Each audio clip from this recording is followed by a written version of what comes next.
और देखिए, जिसका इंतजार सबको था वो तारीखें आ गई हैं। लोकसभा चुनाव 7 चरणों में कराए जाएंगे और 19 अप्रैल पहला चरण से शुरू होकर 4 जून मतगणना तक लोकसभा चुनाव।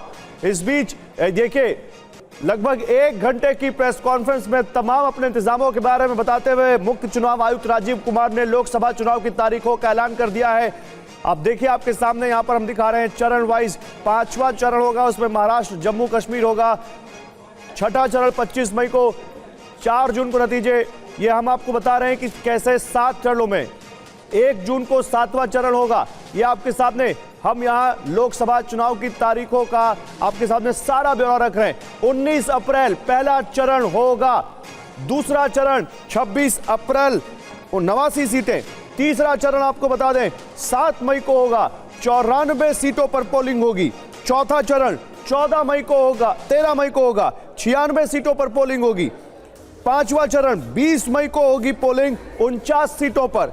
6ठा चरण 25 मई को यहां पर पोलिंग होगी, 6ठे चरण में 57 सीटों पर। और आखिरी जो चरण है 7वां चरण 1 जून को पोलिंग होगी 57 सीटों पर और नतीजों की तारीख है 4 जून। यह आपके सामने सारा ब्यौरा हमने यहां पर रख दिया है। पहले चरण से लेकर 7वें चरण तक आप देखिए, फेज वाइज सीटें कितनी हैं, क्या तारीख है, ये हम आप इस वक्त आपको बता रहे हैं। और ये स्टेट वाइज भी देख सकते हैं। राजस्थान, त्रिपुरा, मणिपुर में 2 चरण में चुनाव होंगे। इसके अलावा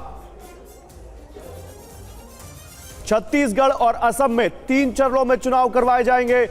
ये 543 सीटों का पूरा ब्यौरा आपके सामने। मेघालय, नागालैंड, पुदुचेरी में 1 चरण में चुनाव होगा। हमारे साथ यहां पर अवधेश जी हैं और शंभू जी हैं, वरिष्ठ पत्रकार। अवधेश जी, क्या लगता है आपको, इन तारीखों से कुछ समझ में आता है? कोई पहला विश्लेषण आपका? देखिए, कुल मिलाकर 77 दिनों तक भारत में चुनाव की प्रक्रिया रहेगी। नोटिफिकेशन से लेकर परिणाम तक 77 डेज। दुनिया में किसी भी चुनाव में जहां संसदीय लोकतंत्र है, इतना अधिक समय नहीं जाता है। लेकिन यह भी सच है, जैसा चुनाव आयोग ने कहा और हम भी जानते हैं, कि विश्व के कई महाद्वीपों की संख्या से ज्यादा हमारे यहाँ मतदाताओं की संख्या है। 96.88 करोड़ मतदाता अगर मतदान चले हैं तो जाहिर है उसमें समय लगेगा। लेकिन फिर भी मेरा मानना है कि जब भारत में अनेक जगह अनरेस्ट था, जब हमारे यहाँ जरूरत से ज्यादा सशस्त्र बलों की आवश्यकता होती थी, तो इतना फेज था। चुनाव आयोग को फेज कम करने की संख्या पर हमेशा विचार करना चाहिए। पिछली बार भी ये प्रश्न उठा था, 2014 में भी था और इस बार भी है सर। लेकिन इस वक्त एक हमारे जितने भी दर्शक हैं आपके सामने, सबसे बड़ी खबर यह है 7 चरणों में इस देश में एक उत्सव जिसे हम चुनाव कहते हैं वो होने वाला है और 4 जून को काउंटिंग होगी।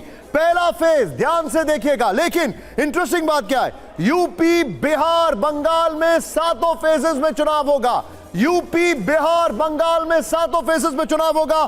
पहला फेज 19 अप्रैल 102 सीट, सबसे ज्यादा सीटें पहले फेज में। दूसरा फेज 26 अप्रैल करीब 89 सीट्स। तीसरा फेज 7 मई 94 सीट्स। फिर उसके बाद चौथा फेज 14 मई को होगा, जो हम आपको दिखा रहे हैं। 5वां फेज 20 मई को होगा और 6ठा फेज 25 मई को होगा, यह हम आपको दिखा रहे हैं। 7वां फेज 1 जून को और 4 जून को काउंटिंग। शंभुनाथ जी मेरे साथ हैं, हमारे देश के कोने कोने में हमारे रिपोर्टर्स अभी हैं जो कि आपको वहां की ताजा हालात बताएंगे। शंभुनाथ जी, यूपी, बिहार, बंगाल 7 फेज। लेकिन सर, एक बात है जो आज इस चुनाव में सबसे इंटरेस्टिंग है, 1,82,00,000 फर्स्ट टाइम वोटर्स, करीब 19 करोड़ 74 लाख 20 से 29 साल का वोटर। ये वो वोटर है जो देश का युवा है।